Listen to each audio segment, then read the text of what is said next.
जन्नत में ना में ऐसे लोग दाखिल होंगे जिनके पास सॉफ्ट चिड़िया जैसे सॉफ्ट दिल है, सख्त वाले नहीं, सॉफ्ट वाले दिल, प्यार करने वाले। कि आप अपने दिल को सॉफ्ट रखो, सख्त नहीं, सॉफ्ट चिड़िया के जैसे, और आप जन्नत में दाखिल होंगे इंशाअल्लाह।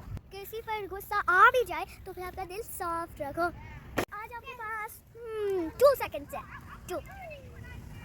3 सेकंड कर लेते हैं क्योंकि गाइस आप तो 2 में कैसे करोगे, चलो 3 में करते हैं। चलो गाइस आपने 3 सेकंड्स में ना आई डोंट नो आपकी रिंग फिंगर के साथ आपने लाइक करना है, स्मैश दैट लाइक बटन करना है, और डोंट फॉरगेट शेयर मी।